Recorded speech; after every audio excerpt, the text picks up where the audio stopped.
옛날 옛적 산자락과 너른 들판이 맞닿은 자리에 작은 마을이 하나 있었습니다. 마을 사람들은 모두 땅을 벗삼아 살았고 그 중에서도 한도현이라는 농사꾼은 손에 흙이 마를 날이 없는 사람이었지요. 그의 손은 늘 거칠었고 등은 늘 굽어 있었습니다. 하지만 그 굽은 등 뒤로 자식들을 키워냈고 그 거친 손으로 밭을 일구어 가족을 먹여 살렸으니 마을 사람들은 모두 도현을 보며 이렇게 말하곤 했습니다. 저 사람 눈엔 땅밖에 없어. 하지만 저 사람 덕에 가족은 굶지 않지. 슬아의 자식은 둘이었습니다. 큰아들 기석은 아버지를 닮아 과묵하고 성실했고 막내딸 설이는 눈이 맑고 생각이 빨라 마을 사람들 사이에서도 야무지다는 소리를 들었지요. 설이는 어릴 적부터 달랐습니다. 다른 아이들이 냇가에서 놀 때 설이는 장터 어귀에 쭈그리고 앉아 사람들이 흥정하는 모습을 구경했습니다.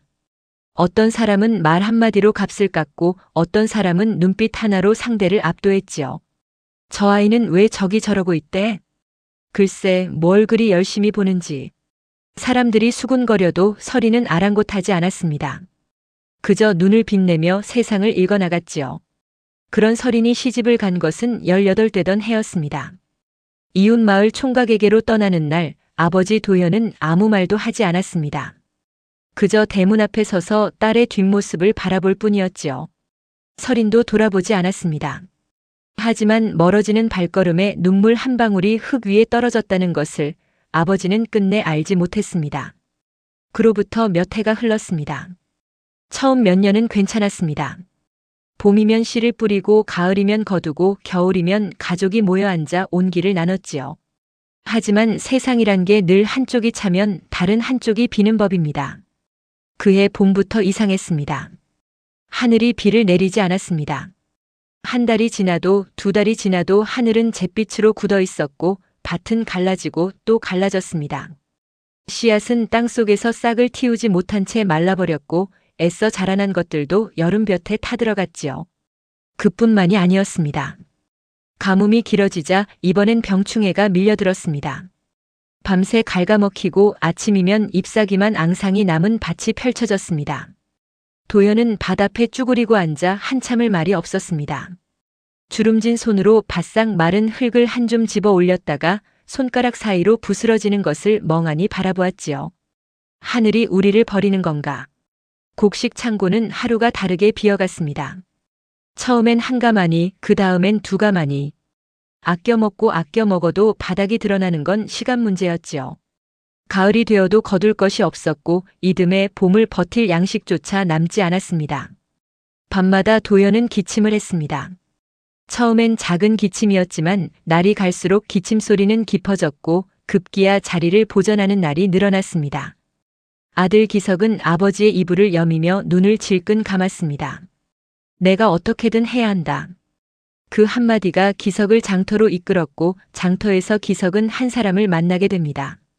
마을 사람들이 수군거리며 덕수 영감이라 부르던 바로 그 사람 장덕수를. 장덕수라는 사람은 마을에서 꽤 오래된 상인이었습니다.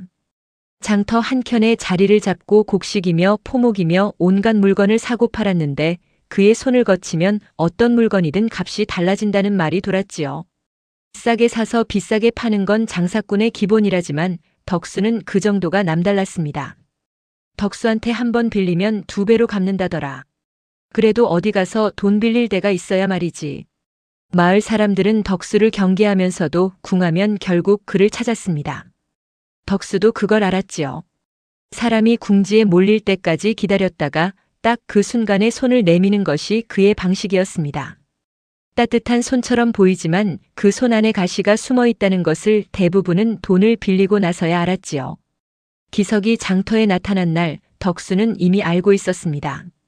한도현 집안이 어렵다는 소문은 진작에 들었고 큰아들이 장터를 기웃거린다는 것도 귀에 들어온 터였습니다.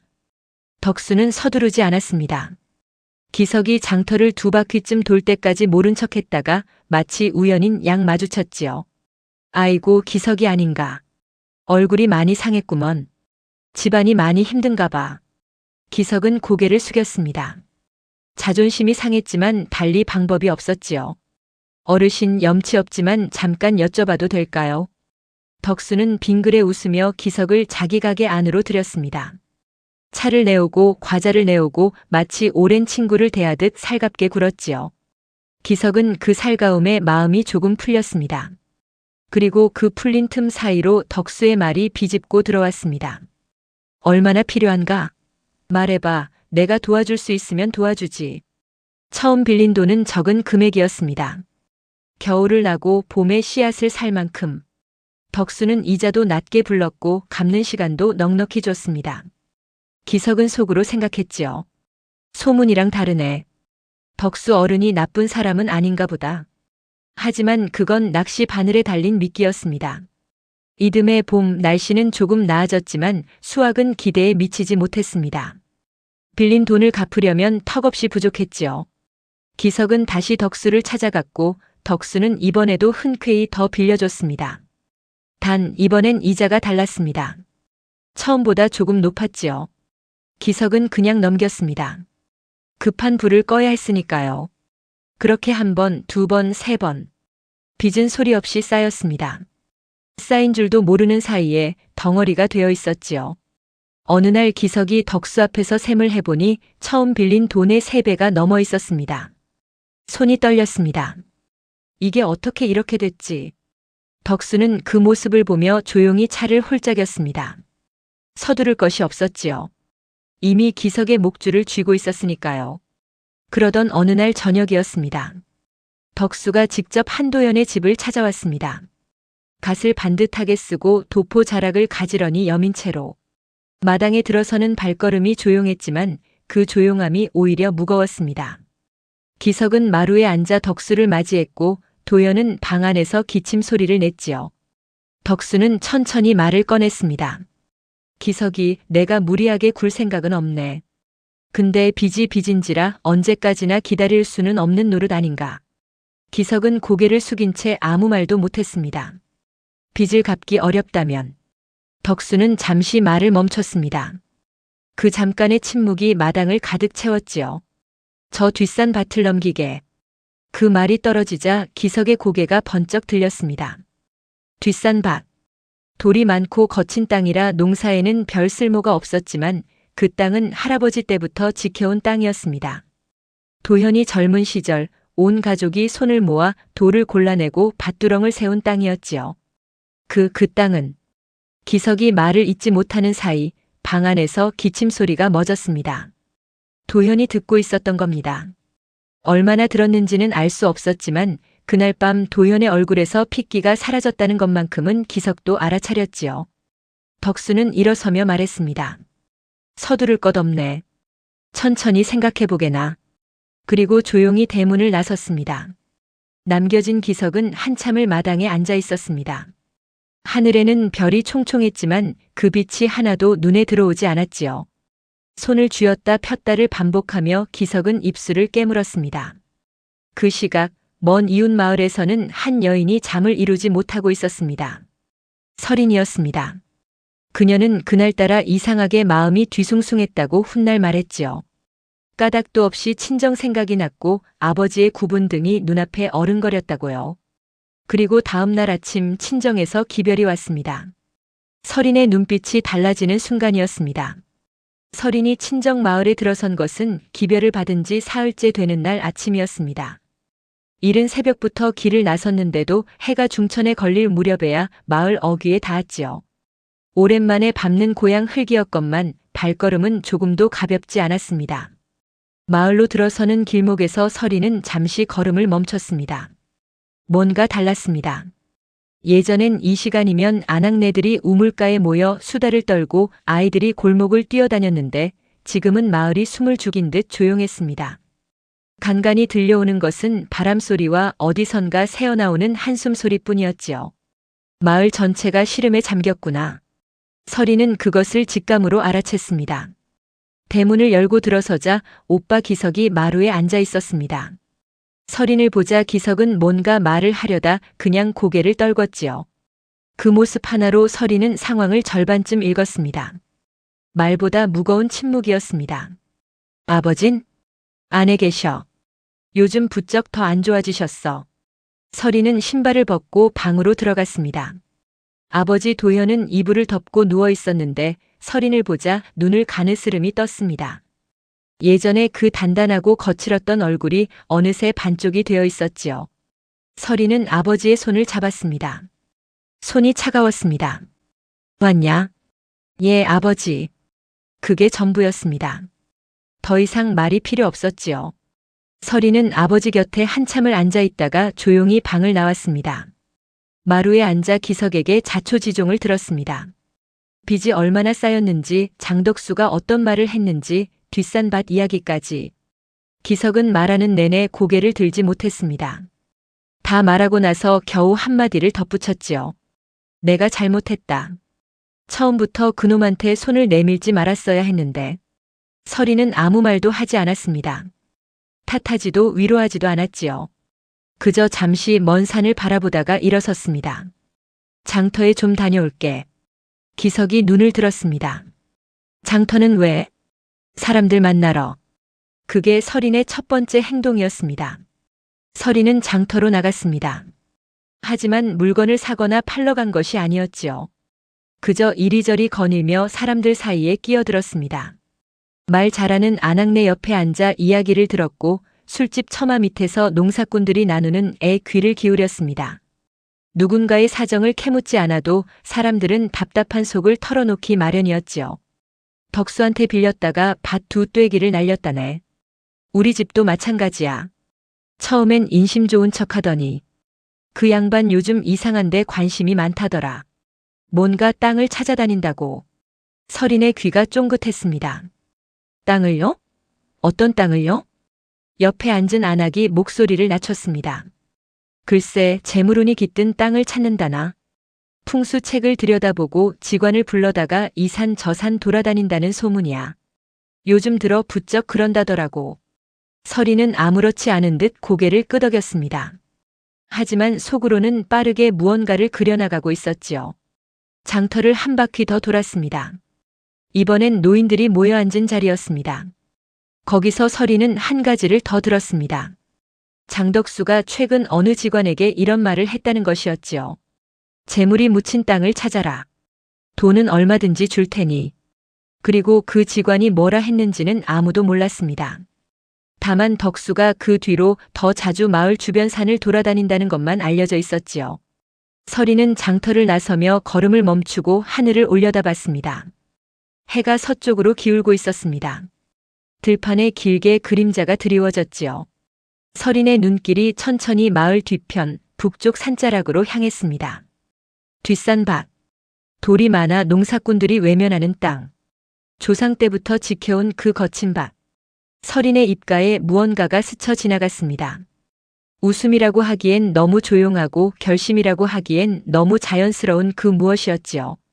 집으로 돌아온 서린은 저녁밥을 짓고 아버지 방에 밥상을 들였습니다. 아버지가 몇술 뜨는 것을 지켜보다가 조용히 말했지요. 아버지, 그 뒷산 밭 있잖아요.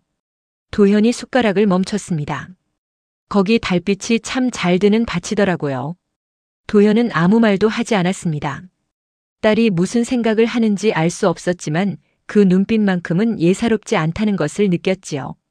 그날 밤 서린은 잠을 자지 않았습니다. 호롱불 앞에 앉아 오랫동안 생각을 다듬었지요. 머릿속에서 이리저리 그림을 그렸다가 지우고 다시 그렸습니다. 그리고 밤이 깊어질 무렵 서린은 붓을 들어 무언가를 적었습니다. 필요한 것들의 목록이었습니다. 은가루, 조개가루, 그리고 한 사람. 서린은 적은 것을 들여다보며 나직이 중얼거렸습니다. 욕심이 있는 사람은 반드시 보고 싶은 것을 보게 되어 있지. 창밖으로 달이 떠올랐습니다. 뒷산 밭 위로 달빛이 조용히 내려앉고 있었지요.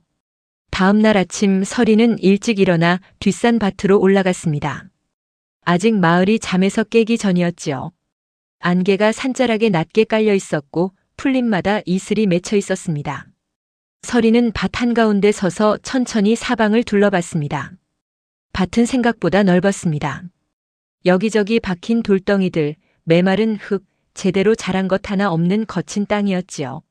농사꾼의 눈으로 보면 버려진 땅이나 다름없었습니다. 하지만 서린의 눈은 달랐습니다. 그녀가 본 것은 밭이 아니었으니까요. 무대, 서리는 그 밭을 무대로 봤습니다. 사람의 눈을 속이는 것은 거짓말이 아닙니다. 보고 싶은 것을 보여주는 것이지요. 그리고 욕심이 깊은 사람일수록 보고 싶은 것이 눈앞에 나타났을 때 의심보다 믿음이 먼저 앞서는 법입니다. 서리는 그것을 알고 있었습니다. 장터에서 사람들을 관찰하며 어릴 적부터 깨달은 것이었지요. 밭을 한 바퀴 돌며 서리는 속으로 계산했습니다. 달빛이 가장 잘 드는 방향, 바람이 불어오는 각도, 사람이 밭 아래에서 올려다봤을 때 가장 잘 보이는 자리, 하나하나 따져가며 머릿속에 그림을 완성했지요. 집으로 내려온 서리는 곧바로 움직이기 시작했습니다. 먼저 찾아간 곳은 마을 약재상이었습니다. 약재상 노인은 서린을 보자 반갑게 맞았지요. 아이고, 서린이 아닌가. 오랜만이구먼. 뭘 찾나? 어르신, 혹시 조개가루 좀 구할 수 있을까요? 넉넉하게요. 노인이 고개를 갸웃했습니다. 조개가루? 약으로 쓰려고? 예, 그렇습니다. 노인은 더 묻지 않았습니다. 서리는 조개가루를 챙겼고 그 다음엔 장터 구석에 있는 자파상을 찾아갔습니다. 거기서 구한 것은 은빛이 도는 운모가루였지요. 그것을 천에 곱게 싸서 품에 안고 돌아왔습니다. 그날 오후 서리는 오빠 기석을 불러 앉혔습니다. 오빠, 복산이 요즘도 우리 집 일 도와줘? 복산은 도현의 집에서 오랫동안 일해온 머슴이었습니다. 나이는 40을 훌쩍 넘었지만 몸이 건장하고 눈치가 빨랐지요. 무엇보다 입이 무거웠습니다. 시키는 일은 군말 없이 했고 모르는 척해야 할 때는 확실히 몰랐습니다. 기석이 고개를 끄덕였습니다. 그래, 요즘도 밭일 거들어주고 있어. 왜? 복산이한테 부탁할 게 있어. 기석의 표정이 굳었습니다. 서리나, 혹시 무슨 생각을 하는 건지 말해줄 수 있어? 서리는 잠시 오빠를 바라봤습니다. 그리고 천천히 입을 열었지요. 오빠, 장덕수가 재물운 깃든 땅을 찾아다닌다는 거 알아? 기석이 눈을 찌푸렸습니다. 들은 것 같기도 하고. 그 사람은 욕심이 있어. 그리고 욕심이 있는 사람은 원하는 걸 눈앞에 가져다 놓으면 스스로 믿게 돼 있어. 우리가 할 일은 딱 그것뿐이야. 기석은 한동안 말이 없었습니다. 이해가 되는 듯도 하고 되지 않는 듯도 했지요. 그게 위험하지 않겠어? 우리가 거짓말을 할 게 아니야, 오빠. 그냥 보여주는 거야. 보고 싶은 것을. 기석은 더 묻지 않았습니다. 동생의 눈빛이 흔들림이 없었으니까요. 그날 밤부터 서린의 작업이 시작됐습니다. 밤이 깊어 마을이 완전히 잠든 시각, 서린은 홀로 뒷산 밭으로 올라갔습니다. 손에는 천에 싼 운모가루와 조개가루를 들었지요. 달이 뜨는 방향을 등지고 서서 달빛이 정면으로 쏟아지는 자리부터 시작했습니다. 가루를 뿌리는 것은 기술이 필요했습니다. 너무 많이 뿌리면 낮에 사람들 눈에 띄고 너무 적게 뿌리면 달빛에 빛나지 않습니다. 서리는 흙 위를 손으로 살살 고르며 가루가 흙 사이에 스며들되 표면에 남도록 조심스럽게 뿌렸지요. 조개가루는 달빛을 부드럽게 산란시키고 운모가루는 은빛으로 반짝이게 만들었습니다. 두 가지를 적절히 섞어 뿌리자 달빛 아래서 밭이 은은하게 빛을 머금기 시작했습니다. 서리는 한 발짝 물러서서 바라봤습니다. 밭이 빛나고 있었습니다. 차갑고 하얀 달빛 아래 거칠고 메마른 밭이 마치 그 안에 무언가를 품고 있는 것처럼 은은하게 번쩍였지요. 멀리서 보면 땅속 깊은 곳에서 기운이 올라오는 것처럼 보였습니다. 서리는 사흘 동안 밤마다 밭으로 올라갔습니다. 조금씩 다른 자리에 가루를 뿌렸고 빛이 고르게 퍼지도록 손으로 흙을 다듬었지요. 그러는 동안 손이 트고 무릎이 아팠지만 서리는 멈추지 않았습니다. 낮엔 아무 일도 없었다는 듯 아버지 곁을 지키고 밥을 짓고 밭두렁을 손질했습니다. 기석은 아무것도 묻지 않았습니다. 다만 동생이 새벽에 돌아올 때마다 대문을 열어줬지요. 나흘째 되는 날 밤이었습니다. 서린이 밭 작업을 마치고 내려오는데 마을 아랫길에서 사람 소리가 들렸습니다. 늦은 밤에 술자리를 파하고 돌아가는 농사꾼 둘이었지요. 그들은 무심코 뒷산 쪽을 올려다보다가 걸음을 멈췄습니다. 저기 봐봐. 저 밭에서 뭔가 빛나지 않아? 어디? 진짜네. 저게 뭐야? 두 사람은 한참을 올려다보다가 고개를 갸웃하며 지나쳤습니다. 하지만 그 입은 다음 날 아침 장터에서 열렸지요. 어젯밤에 한씨 집 뒷산 밭에서 빛이 올라오는 걸 봤다네. 빛이? 그게 그냥 빛이 아니야. 땅속에서 올라오는 것 같은 그런 뭐랄까 기운 같은 거야. 소문은 씨앗보다 빠르게 퍼졌습니다. 사람들 입에서 입으로 옮겨지는 동안 이야기는 조금씩 살이 붙었습니다. 빛이 올라오는 밭은 어느새 오래된 기운이 깃든 땅이 됐고 그 기운은 밤마다 더 강해진다는 이야기까지 돌았지요. 밤마다 밭에서 빛이 올라온다지요. 오래 묻힌 기운이 깨어난 거래요. 서리는 장터에서 그 소문을 듣고 돌아와 복산을 불렀습니다. 복산 씨, 이제 당신 차례야요. 복산은 고개를 끄덕였습니다. 영문을 다 알지는 못했지만 서린 아씨가 하는 일이라면 따라도 된다는 것을 그는 알고 있었지요. 서린은 복산에게 할 일을 차근차근 일러줬습니다. 말을 마친 서린이 마지막으로 한마디를 덧붙였지요. 딱 한 가지만 기억해요. 절대 먼저 말을 꺼내지 말 것. 상대가 물어올 때까지 기다려요. 복산은 그 말의 무게를 느꼈는지 천천히 고개를 끄덕였습니다. 다음 날 아침 복산은 떠돌이 점쟁이의 옷을 걸치고 장터로 나갔습니다. 그리고 장덕수의 눈에 띄기를 기다렸지요. 복산이 장터에 나타난 것은 해가 막 중천에 오를 무렵이었습니다. 낡은 도포를 걸치고 머리엔 헝클어진 망건을 얹었지요. 허리춤엔 작은 주머니 하나를 달았는데 그 안에는 엽전 몇 잎과 작은 돌멩이가 들어 있었습니다. 점쟁이처럼 보이기 위한 소품이었지요. 복산은 장터 한가운데를 어슬렁거리며 이따금 하늘을 올려다보거나 땅을 내려다보며 중얼거렸습니다. 딱히 무슨 말을 하는 건 아니었지만 그 모습이 꽤 그럴듯해 보였는지 지나가던 사람들이 힐끔힐끔 쳐다봤지요. 서린이 복산에게 당부한 것은 단 하나였습니다. 절대 먼저 말을 꺼내지 말 것. 복산은 그 말을 뼛속까지 새겼습니다. 누가 말을 걸어와도 흘려듣는 척했고 눈이 마주쳐도 의미심장하게 한번 바라보고는 고개를 돌렸지요. 사람들이 다가와 어디서 온 분이오? 하고 물으면 그저 빙그레 웃기만 했습니다. 그 웃음이 묘하게 신비스러웠는지 장터 사람들 사이에서 조금씩 이야기가 퍼지기 시작했지요. 저 사람 어디서 온 점쟁이래? 모르겠어. 말을 잘 안 해. 말 안 하는 점쟁이가 더 용한 거 아닌가? 복사는 속으로 웃음이 나왔지만 꾹 참았습니다. 그렇게 한참을 돌아다니다가 복사는 장덕수의 가게 앞을 지나쳤습니다. 우연인 척 천천히 걸었지요. 덕수는 가게 앞에 앉아 장터를 내다보다가 복산을 발견했습니다. 낯선 차림새가 눈에 띄었는지 잠시 시선을 고정했지요. 복산은 덕수의 시선을 느꼈지만 멈추지 않았습니다. 그냥 지나치는 척하다가 덕수의 가게 앞을 딱 절반쯤 지났을 때 갑자기 걸음을 멈췄습니다. 그리고 북쪽을 바라봤습니다. 뒷산이 있는 방향이었지요. 복산은 아무 말도 하지 않았습니다. 그저 북쪽을 바라보며 눈을 가느스름이 뜨고 천천히 고개를 한번 끄덕였습니다. 그리고는 다시 아무 일도 없었다는 듯 걸어갔지요. 덕수가 자리에서 일어선 것은 그로부터 얼마 지나지 않아서였습니다. 여보시오. 복사는 못 들은 척 계속 걸었습니다. 여보시오, 거기. 덕수가 걸음을 빠르게 하며 다가왔습니다. 복사는 그제야 천천히 돌아봤지요. 나를 부르셨소? 덕수는 복산을 위아래로 훑어봤습니다. 점쟁이 차림새, 의미심장한 눈빛, 아무것도 설명하지 않는 태도. 덕수는 마른 침을 삼켰습니다. 아까 북쪽을 바라보던데 뭔가 보이는 게 있으셨소? 복사는 잠시 덕수를 바라봤습니다. 그리고 짧게 말했지요. 보이는 게 있다고 다 말하진 않소이다. 덕수의 눈이 반짝였습니다.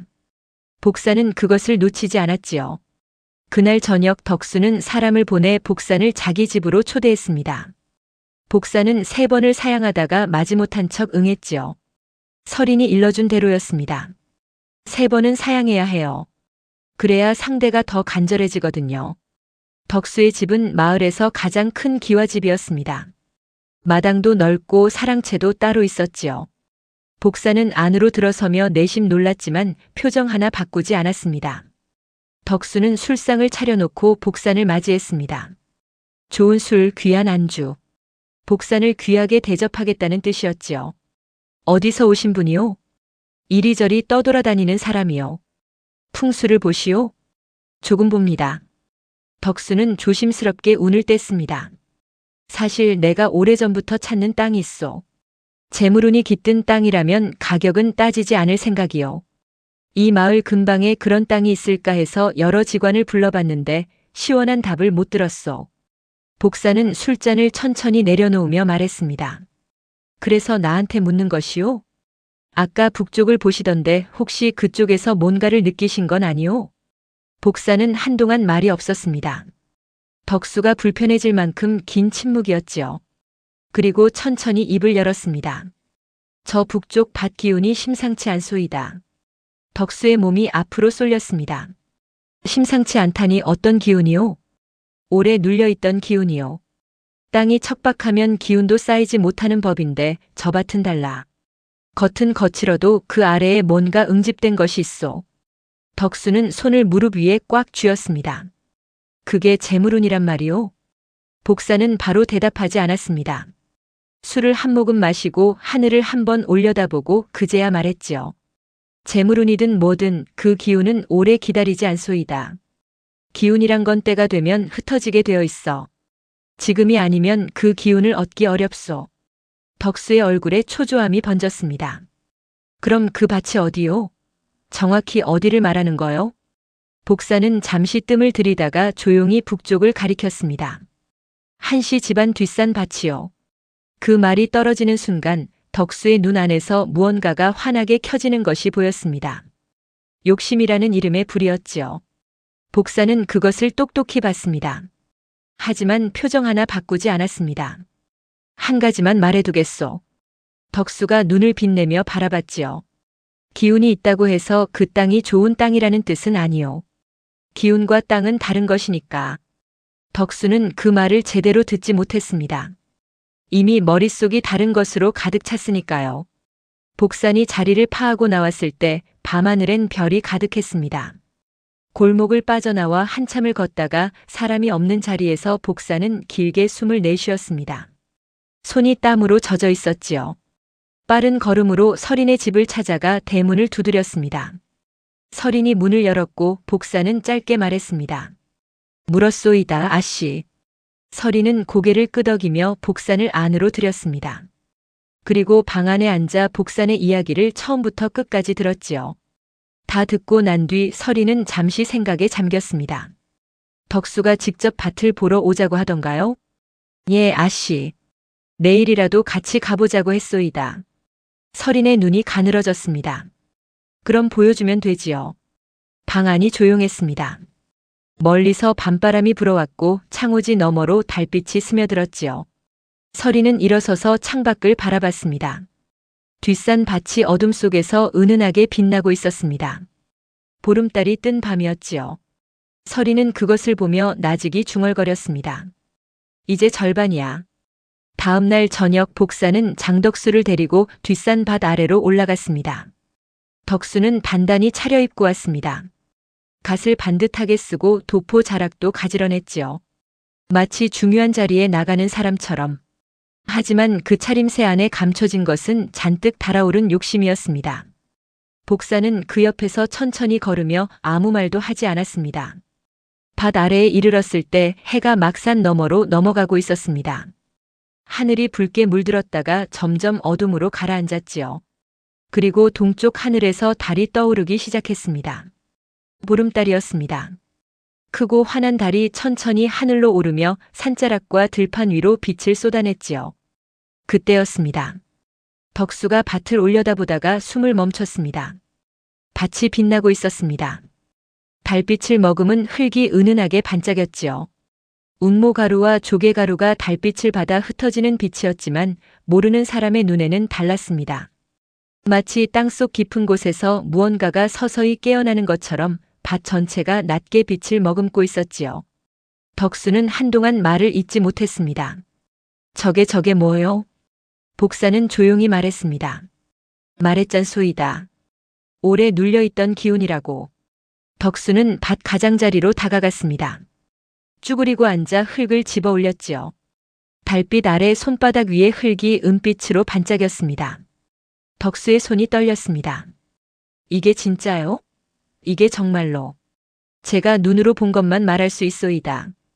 복사는 더 이상 아무 말도 하지 않았습니다. 덕수가 스스로 결론을 내리도록 내버려뒀지요. 욕심이 깊은 사람은 결국 자신이 믿고 싶은 것을 믿게 되어 있다는 것을 서린에게서 들은 대로였습니다. 덕수는 그 자리에서 오랫동안 밭을 바라봤습니다. 달이 하늘 높이 오를수록 밭은 더 환하게 빛났습니다. 덕수의 눈 안에는 이미 밭이 아닌 다른 무언가가 담겨 있었지요. 재물, 명예, 그리고 이 마을에서 가장 큰 부자가 되는 자신의 모습이었습니다. 그가 한시 집을 찾아온 것은 다음 날 아침이었습니다. 서린은 마루에 앉아 바느질을 하고 있었습니다. 덕수가 마당으로 들어서는 것을 보고도 서두르지 않았지요. 바늘을 몇 번 더 찌른 다음에야 천천히 고개를 들었습니다. 어르신, 무슨 일로 오셨습니까? 덕수는 마루 끝에 걸터 앉으며 헛기침을 했습니다. 뒷산 밭말이요. 그 밭을 넘기시오. 서린은 잠시 손을 멈췄습니다. 그 밭은 저희 집안이 조상 때부터 지켜온 땅입니다. 쉽게 드릴 수 없습니다. 빚을 없애드리리다. 서린은 고개를 저었습니다. 빚이야 어떻게든 갚을 수 있습니다. 덕수의 눈썹이 올라갔습니다. 예상보다 쉽지 않은 상대였지요. 그는 잠시 생각하다가 다시 입을 열었습니다. 빚을 없애는 것은 물론이고 내 재산 일부를 드리겠소. 은자 50냥을 드리리다. 기석이 방 안에서 숨을 들이켰습니다. 은자 50냥이면 가족이 몇 년은 너끈히 살 수 있는 돈이었지요. 하지만 서린은 표정 하나 바꾸지 않았습니다. 그 돈이면 저희 밭이 그만한 값어치라고 보시는 겁니까? 덕수가 당황했습니다. 그럼 얼마를 원하는 거요? 서린은 바느질감을 내려놓으며 덕수를 똑바로 바라봤습니다. 어르신, 저는 그 밭을 팔고 싶지 않습니다. 하지만 어르신이 그토록 원하신다면 한 가지 조건이 있습니다. 말해보시오. 관아에서 공식적으로 계약을 맺는 것입니다. 사사로이 주고받는 것이 아니라 문서에 도장을 찍고 관리가 증인으로 서는 계약이요. 덕수는 잠시 멈췄습니다. 공식 계약이라면 나중에 번복할 수 없다는 뜻이었지요. 하지만 그것은 오히려 덕수에게도 유리한 조건이었습니다. 한씨 집안이 나중에 딴소리를 할 수 없으니까요. 좋소. 그리하리다. 서린은 고개를 끄덕였습니다. 그럼 은자 50냥에 저희 빚까지 모두 청산하는 것으로 하지요. 덕수는 흔쾌히 수락했습니다. 이미 머릿속에는 밭에서 캐낼 재물로 가득 차 있었으니까요. 은자 50냥쯤이야 아무것도 아니라고 생각했지요. 사흘 뒤 관아에서 계약이 이루어졌습니다. 관리가 두 사람 앞에 앉아 문서를 읽어 내려갔습니다. 한씨 집안 뒷산 밭을 장덕수에게 넘기고 그 대가로 빚을 모두 탕감하며 은자 50냥을 지불한다는 내용이었지요. 서린은 문서를 처음부터 끝까지 천천히 읽었습니다. 한 글자도 빠뜨리지 않았지요. 덕수는 그 모습이 답답한 듯 발을 까딱거렸습니다. 서린이 문서를 내려놓으며 말했습니다. 이상 없습니다. 도장이 찍혔습니다. 덕수의 도장, 서린의 도장, 그리고 관리의 인장까지. 문서가 2통 작성됐고 각자 한 통씩 가져갔습니다. 덕수는 문서를 품에 안으며 눈을 빛냈지요. 서린은 조용히 일어서서 관아문을 나섰습니다. 바깥에서 기석이 기다리고 있었습니다. 서린이 나오는 것을 보자 기석이 달려왔지요. 됐어? 서린은 고개를 끄덕였습니다. 기석의 눈에 눈물이 맺혔습니다. 안도인지 죄책감인지 알 수 없는 눈물이었지요.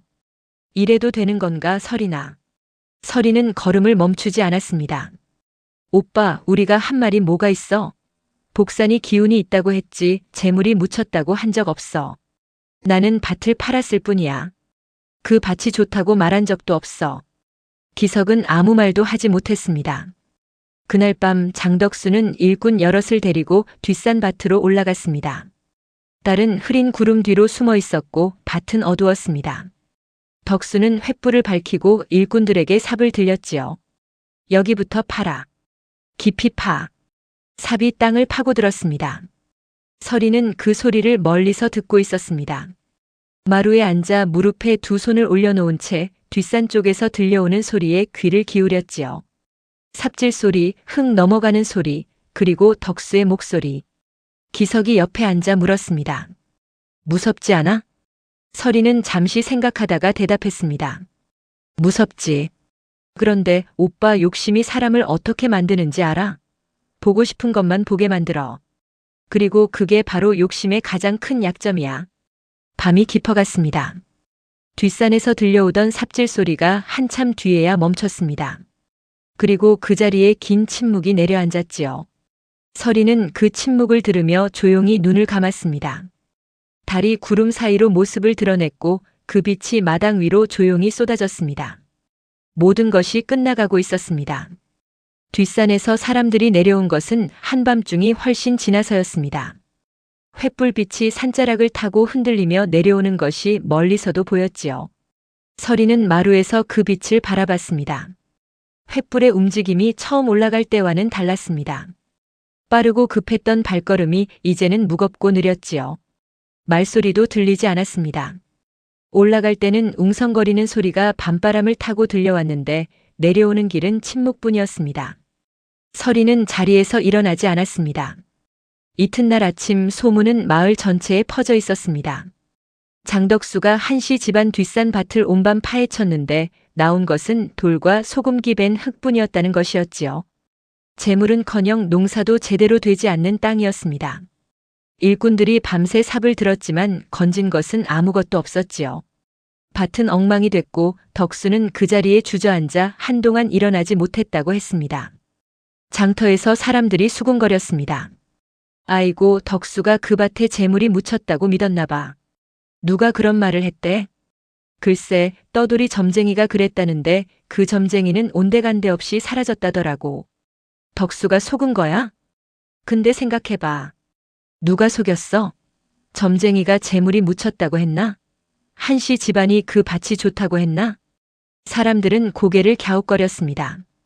생각해보면 아무도 덕수에게 거짓말을 한 사람이 없었지요. 덕수 스스로 믿고 싶었던 것을 믿었을 뿐이었습니다. 덕수는 그날로 서린을 찾아왔습니다. 눈이 벌겋게 충혈돼 있었고 도포 자락도 흐트러져 있었지요. 밤새 밭을 파헤친 뒤 한숨도 자지 못한 얼굴이었습니다. 마당으로 들어서자마자 목소리를 높였지요. 나를 속였소. 서리는 마루에 앉아 조용히 덕수를 바라봤습니다. 놀라지도 당황하지도 않았지요. 어르신, 제가 무엇을 속였습니까? 그 밭에 아무것도 없잖소. 돌과 흙뿐이요. 서리는 천천히 고개를 끄덕였습니다. 예, 돌이 많은 땅입니다. 저도 압니다. 그럼 왜? 어르신. 서린의 목소리가 낮아졌습니다. 조용하지만 단단한 목소리였지요. 저는 그 밭이 좋다고 말한 적이 없습니다. 덕수가 입을 열었다가 다물었습니다. 처음부터 돌이 많고 농사에 적합하지 않은 땅이라는 것을 저는 숨긴 적이 없습니다. 어르신이 원하셔서 계약을 했고 관아에서 문서에 도장까지 찍으셨지요. 그 자리에서 문서를 읽으셨을 텐데 어디에 재물이 묻혔다는 말이 있었습니까? 덕수는 아무 말도 하지 못했습니다. 서리는 자리에서 일어섰습니다. 점쟁이가 기운이 있다고 했지 재물이 묻혔다고는 하지 않았습니다. 기운과 재물은 다른 것이지요. 그리고 저는 그 점쟁이를 어르신께 소개한 적도 없습니다. 어르신이 스스로 찾아가신 거 아닙니까? 덕수의 얼굴이 굳었습니다. 반박할 말이 없었지요. 모든 것이 사실이었습니다. 서리는 거짓말을 한마디도 하지 않았습니다. 복사는 기운이 심상치 않다고 했을 뿐 재물이 묻혔다고는 하지 않았지요. 밭이 빛난 것도 달빛 때문이었습니다. 덕수가 스스로 보고 싶은 것을 보고 믿고 싶은 것을 믿었을 뿐이었지요. 덕수는 오랫동안 서린을 바라봤습니다. 그 눈 안에 처음엔 분노가 있었습니다. 그 다음엔 억울함이 왔고 마지막엔 공허함이 자리를 잡았지요. 평생 남을 속여가며 재산을 불려온 사람이 처음으로 자기 욕심에 스스로 속은 것이었습니다. 그것을 덕수 자신도 어렴풋이 알고 있었지요. 덕수는 말없이 돌아섰습니다. 대문을 나서는 발걸음이 무거웠습니다. 뒤돌아보지 않았지요. 그리고 그것이 덕수가 그 마을에서 마지막으로 보인 모습이었습니다. 며칠 뒤 덕수는 집을 정리하고 마을을 떠났습니다. 어디로 갔는지는 아무도 몰랐지요. 그가 남긴 것은 빈 기와집과 장터의 빈 가게 자리뿐이었습니다. 마을 사람들은 저마다 한마디씩 했습니다. 그동안 그 사람한테 당한 사람이 한둘이어야지. 결국 제 꾀에 넘어간 거야. 그래도 서린이가 대단하긴 해. 아무것도 거짓말하지 않고 저걸 해냈으니. 서린은 그 말들을 듣지 못했습니다. 그 시각 서린은 아버지 방에 있었으니까요. 도현은 소식을 듣고 한동안 말이 없었습니다. 눈을 감은 채 가만히 있다가 딸의 손을 찾아 꼭 쥐었지요. 서린아. 예, 아버지. 내가 한 일이 옳은 일이냐? 서린은 대답하지 않았습니다. 잠시 아버지의 손을 바라봤지요. 평생 밭을 일군 손, 굳은 살이 켜켜이 쌓인 손이었습니다. 덕수 어른이 잃은 것은 자기 욕심이에요, 아버지. 저는 그 욕심을 건드렸을 뿐입니다. 도현은 한동안 아무 말도 하지 않았습니다. 그리고 천천히 눈을 떴습니다. 그래도 마음이 편하냐? 서린은 창밖을 바라봤습니다. 들판이 저녁빛을 받아 고요하게 펼쳐져 있었지요. 편하진 않아요. 솔직한 대답이었습니다. 그런데 아버지, 저는 후회하지 않아요. 도현은 딸의 손을 한 번 더 꽉 쥐었다가 놓았습니다. 그날 저녁 오랜만에 가족이 한자리에 모였습니다. 서린이 밥을 짓고 기석이 상을 차렸지요. 아버지 도현은 부축을 받아 마루에 나와 앉았습니다. 오랫동안 방 안에서만 지내다 나온 터라 바깥바람이 낯선 듯 눈을 가늘게 떴지요. 저녁 하늘이 붉게 물들다가 서서히 남색으로 잠겨들었습니다. 밥상 앞에 셋이 앉았습니다. 한동안 아무도 말이 없었지요. 숟가락 소리만 조용히 오갔습니다. 그러다가 도현이 숟가락을 내려놓으며 말했습니다. 설이나 기서가. 두 남매가 아버지를 바라봤지요. 이 아비가 평생 땅만 봤다. 좋은 땅, 기름진 땅, 많은 땅. 그것만 있으면 된다고 생각했지. 도현의 눈이 촉촉해졌습니다. 근데 가뭄이 오고 병이 오고 빚이 쌓여도 끝까지 이 집을 살린 건 땅이 아니었구나. 기석이 고개를 숙였습니다. 진짜 복은 좋은 땅이 아니라 사람에게 있었구나. 설이는 아무 말도 하지 않았습니다. 그저 아버지를 바라보다가 천천히 시선을 들었지요. 하늘에 달이 떠오르고 있었습니다. 보름달이었습니다. 크고 환한 달이 산 위로 떠오르며 들판 위로 빛을 쏟아냈지요. 뒷산 밭 위로도 달빛이 내려앉았습니다. 엉망으로 파헤쳐진 밭이었지만 달빛 아래서는 여전히 은은하게 빛났습니다. 설이는 그것을 바라보며 생각했습니다. 저 밭은 처음부터 빛나고 있었습니다. 사람들이 몰랐을 뿐이지요. 돌이 많고 거칠어도 농사가 되지 않아도 달빛 아래서는 무엇이든 빛날 수 있는 법이었습니다. 다만 그 빛을 보는 눈이 필요했지요.